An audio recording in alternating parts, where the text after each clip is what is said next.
May kalambigitan gyapon sa mga balita sayro nato kung nganong nakasulod sa eskwelahan ang sospek nga armado o granada. Pinaagi kang Clyde Makaskas live mismo diya sa Initao, Misamis Oriental. Clyde!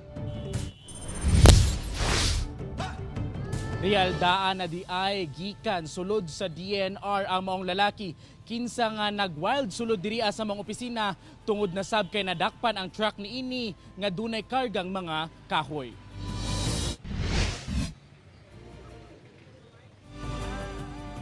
Nailhan na ang lalaking nagpabusikat og granada sulod sa Initaw College diri sa Initaw, Misamis Oriental pasado alas 11 kagainang buntag.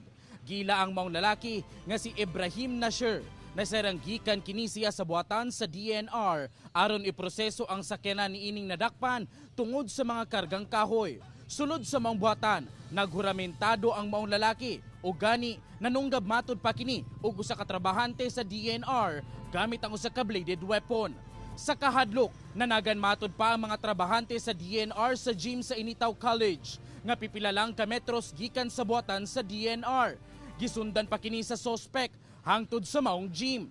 Tungod sa gibuhat sa maong sospek, miresponde na ang kapulisan, subay na usab sa tawag nga ilang nadawatan. Nasayrang gikan pa diay sa buhatan sa DNR. Wala na ipin ang gidalang granada sa sospek. Sa pagresponde sa kapulisan, iya kining kilabay sa kilid. Dayon may busikad, patay ang chief sa Intelligence Division sa Initaw Municipal Police Station nga si Police Master Sergeant Jason Magno. Badly wounded sab ang laing pulis nga si Police Master Sergeant Alice Balido.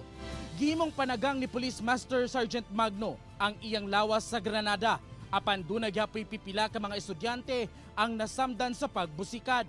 Wala pa'y nahinabi sa karon ang kapulisan nga taga DNR hangtod ning panahuna. Wala pa sa mga opisyal sa maong buhatan nga nagpatimaw. Clyde, usa ka pangutana, naa siya sa DNR, didto pa lang niya gibuhian ang safety pin sa maong granada. Unsa bay nakapatukmod kaniya nganong nag-wild siya sulod sa maong buhatan?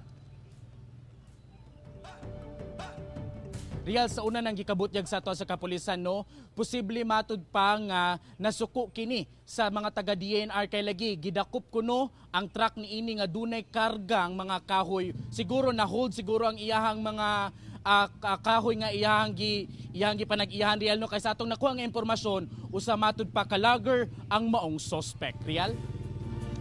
Okay, daghang salamat Clyde Makaskas.